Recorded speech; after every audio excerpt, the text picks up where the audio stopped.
Welcome to the afternoon session. This session is about cloud computing and HPC.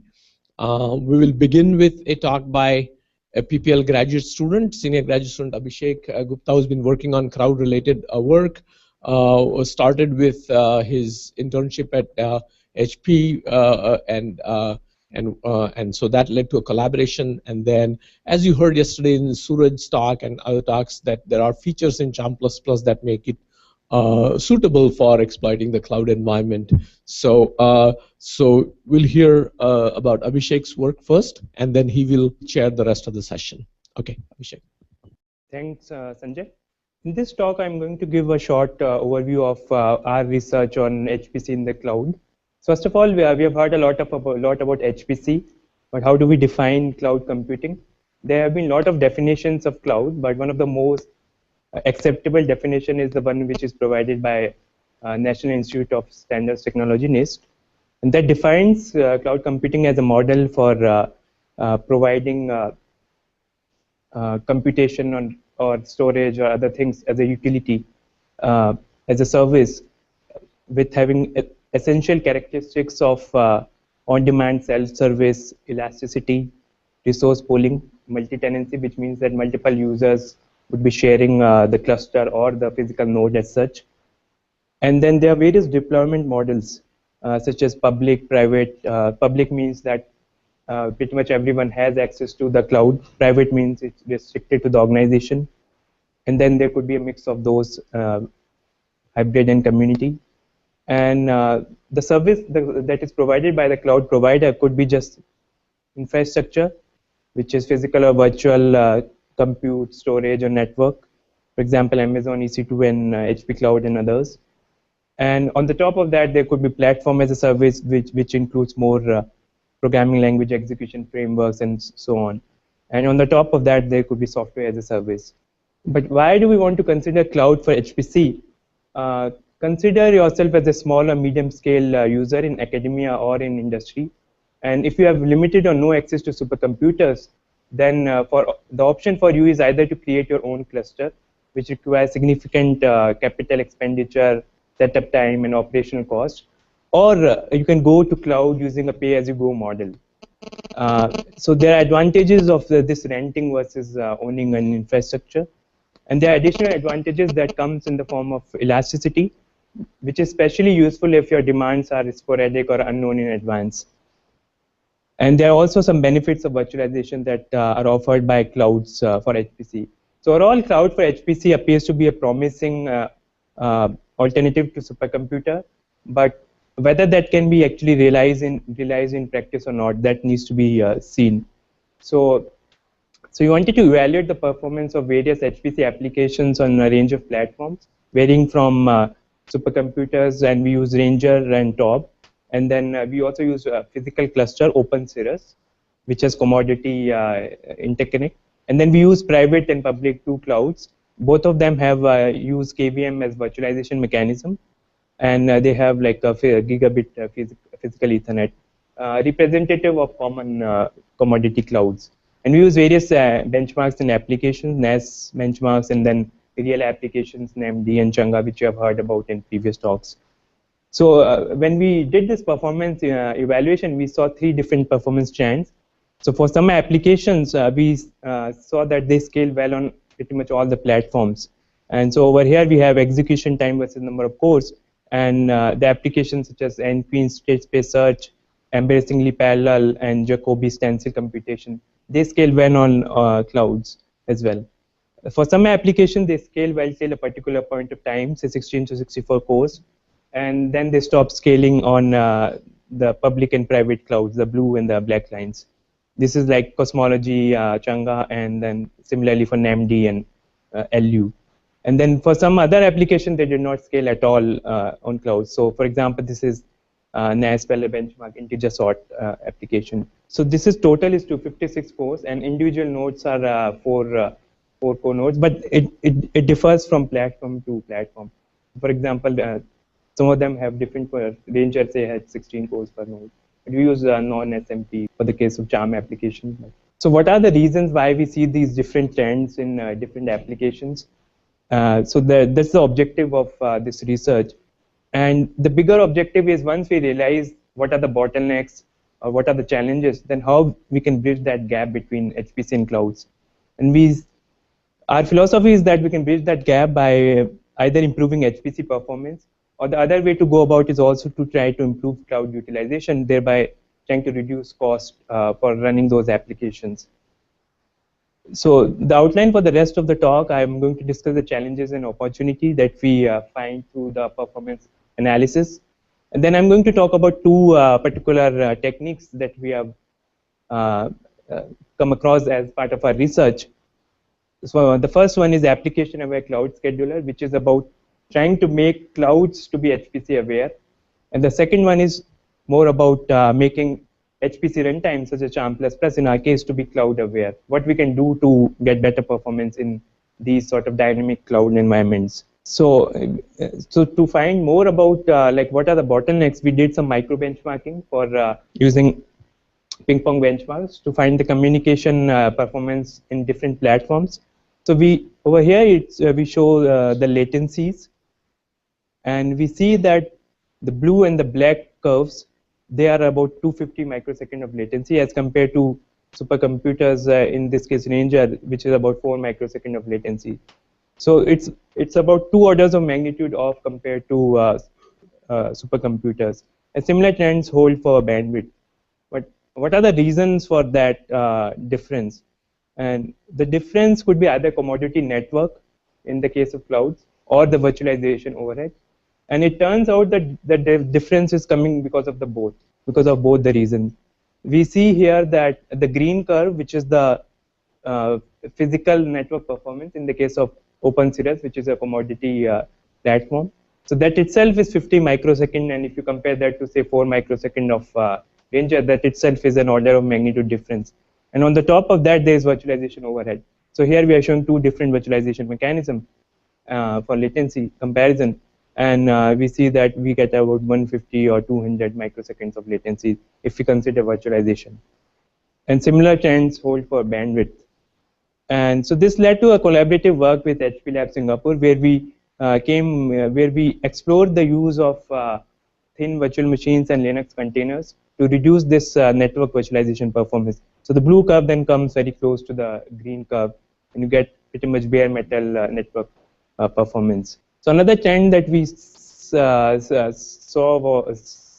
was and which I should have emphasized, was that the public and private cloud also we can see performance difference for the applications. But here the network performance is pretty much the same. So that's not the reason for the difference in application performance in public versus private cloud. And it turns out that the reason is multi-tenancy. So multi-tenancy means that there are multiple users who could be sharing the cloud infrastructure, and that it could be also at the cluster level, but it could be at a final level, that is at a node level. So the same physical node could be shared by different virtual machines from different users, and the sharing could be at the CPU core level, or it could be they may not be sharing the CPU core, but they may be sharing the same physical node. So there's interference that comes because of that. So this multi-tenancy hints towards a bigger divide between HPC and clouds.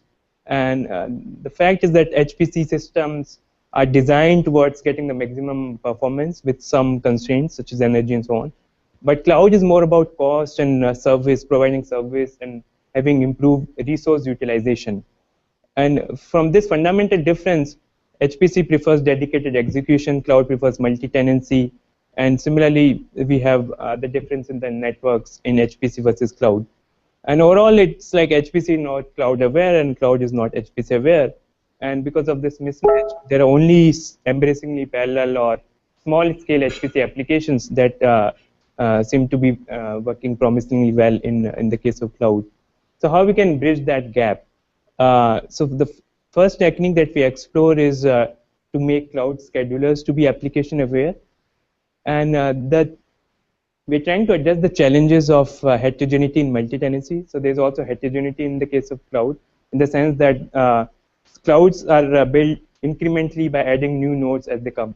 So type of nodes in the cloud infrastructure, they could be heterogeneous. And for HPC, it's a problem because especially for iterative applications. And similarly, multi-tenancy also results in this dynamic kind of heterogeneity. But one thing that is kind of less explored is, besides the challenges, cloud can also provide unique sort of opportunities for HPC application. And one of the opportunities is virtual machine consolidation. That is, you can have virtual machines of different types on the same, with different application characteristics that could be put on the same physical node. And we explore how or whether that can be beneficial. So the main trade-off, as I said, is HPC performance versus the resource utilization in the case of cloud. So if we want to place multiple VMs from different applications on the same physical node, how much interference that can result in.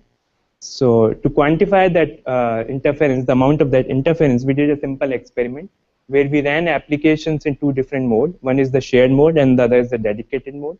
So in case of shared mode, what we do is we run two different applications on each node. So each node is a 4-core node here. So in the shared mode, we use two virtual machines of each application on the same physical node. So the total number of cores, the total number of processes or cores are same in dedicated mode versus shared mode. So in the dedicated mode, so if it's a 4-core node, then all the 4 cores are used for the same application. Whereas in the case of shared mode, there would be two cores for one application, 2 cores for the other application. And similarly, the second node would have 2 cores for one application, 2 cores for the other node. So the VMs are not sharing the core among each other, but the physical node itself is being shared among different virtual machines. So then we plot the normalized performance of different application combinations, which are shown on the x-axis. Each bar in a particular combination is for one of the applications of the two. So we see that as expected in many of the cases, there's interference. So for example, in the orange arrow, the LU and integer sort, when we run them in a co-located fashion, we get poor performance for integer sort. But the interesting observation is that we also see some scope, or we see some better performance in some cases. For example, the one marked scope, where EP and LU were run in a co-located fashion, we saw that the performance of LU actually increased, whereas the performance of EP was not that much affected. So we dig deeper into that, and we use performance counters to measure the different characteristics. And we saw that there's a correlation between the last level cache misses per second and the shared mode performance. So the reason is that by intelligently placing different applications with different characteristics, you can get a better utilization of the shared resources such as last level cache in a multi-core node. Because if you can place an application which is high on cache usage with an application which is low on cache usage, then the performance of the application with high cache usage can actually increase. So with this observation, then the philosophy of or the technique for incorporating this in cloud schedulers is to characterize applications along these two dimensions. One is the cache intensiveness, which assigns each application a cache score based on the measured last level cache misses per second, which is representative of the pressure that they put on the shared resources. And then the second characterization is the how much network communication that application performs. Because in the previous slide, even in the case of LU in integer sort, the integer sort performs poorly when in a co-located fashion. Because as we are running it in a shared mode, we are spreading it across multiple nodes, and it encounters more communication. So with these two characterizations, then we co-locate application with the complementary profiles. The idea is to use dedicated execution, that is no sharing, for extremely tightly coupled kind of HPC application.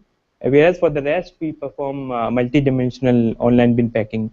So there are multiple dimensions, because when a user requests a virtual machine, you can specify like I need VMs with this much CPU and this much amount of memory, and then you want to pack those requests into physical hosts. So the physical hosts also have these dimensions, memory and CPU. by using this multiple dimension bin packing, you can actually fit more. So, for example, one application which needs more memory, you can fit with another application which is more CPU intensive. And to address the challenges of the interference, we use the cache characteristics, and the strategies that the cache scores of all the applications on the same machine, same physical node, should be less than a particular threshold. So this results in improvement in throughput by 32%. Another technique that I'm going to briefly talk about is cloud-aware HPC runtime, which is more of an interest here, is that consider from a perspective of an HPC user, and you have no control over the cloud system, and you are given an infrastructure and allocation, and what you can do to improve your performance. We are addressing the same challenges, heterogeneity and multi-tenancy. The multi-tenancy results in dynamic heterogeneity, because the interference in the case of cloud is random, unpredictable, and it also varies from run to run. And since you are running in virtual machine, it's further challenging, because it makes it difficult to determine whether the imbalance is coming from the application itself or whether it's because of the extraneous factors. So in this case, this is showing a simple timeline where x-axis is the time, y-axis is the CPU, and we occasionally see elongated bars for the same objects, same computation. This is because some external virtual machine was interfering with the same So existing HPC load balancer pretty much ignore this effect, and so we developed the approach where we consider this background interference, and then we dynamically migrate objects from overloaded virtual machines to underloaded virtual machines. So the technique is to address the static heterogeneity. We estimate the CPU capabilities. Since we are running in virtual machine, we don't really know like what physical hardware it is, but we estimate that using simple computation loops. And then we adjust the dynamic heterogeneity by instrumenting the time spent on each task, but also the time spent in background task. And there's some inaccuracy, because you cannot accurately estimate the background times because you're running in virtual machine. But it turns out that if you do it periodically over and over again, this refinement-based approach of moving objects away from the time-shared VM to underloaded VMs, that this works well in practice. I'll skip some of the mathematical details, but so one of the results with Stencil 3D, and here we set up a cloud on OpenCirrus testbed using OpenStack. So the red curve is without load balancing, and the green curve is with load balancing. And the interference was applied between 100 to 300 iteration. And so with this load balancing technique, then the iteration time, and the x-axis is the iteration number. So the iteration time comes down. And even after the interference goes away, we see that there is a difference between the red and the green. This is because of the physical heterogeneity which is present in the infrastructure. So our load balancer takes into account that as well. So this approach of periodically measuring idle times and migrating load away, this works well in practice. We tested with different benchmarks in application, resulted in 40% benefits. So finally, the conclusions of some of our research in this space is we started with the philosophy of finding who, what, why, and how of HPC in cloud. That is, who are the potential users that can benefit, what are the applications that could be run, why one should choose or not choose cloud for HPC, and how HPC in cloud should work. So some of the answers are, for the who question, we believe that small and medium scale organizations which can benefit from pay-as-you-go benefits, and then also those which have applications which can result in this best performance and cost trade-off, because there's also cost which comes into picture, which I've not really talked in this talk. But for the what question, the applications with less intensive communication patterns, which have less sensitivity, noise, and interference. And then I believe that it can work to small to medium scale, but for high-end HPC, you always need supercomputers. So clouds can be suitable for some HPC applications, but not all HPC applications. And some of the techniques that can work well is to use lightweight virtualization, and then making cloud schedulers to be HPC aware, and then cloud HPC runtime such as Charm++ and MPI to be cloud aware. And some of the models that can be used is to have a cloud as an addition to supercomputers, but not as a substitute. And there's a potential multi-platform approach where you have multiple types of platform. One can have a supercomputer, one can also have a sort of physical cluster, one can have a virtualized cloud. And based on the application characteristic, then you can select the suitable platform. So that's all I have in today's talk. I'll welcome questions.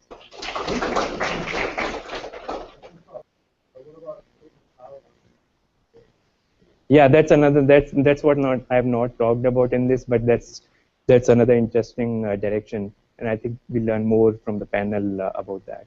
I certainly had that question to ask to the panel.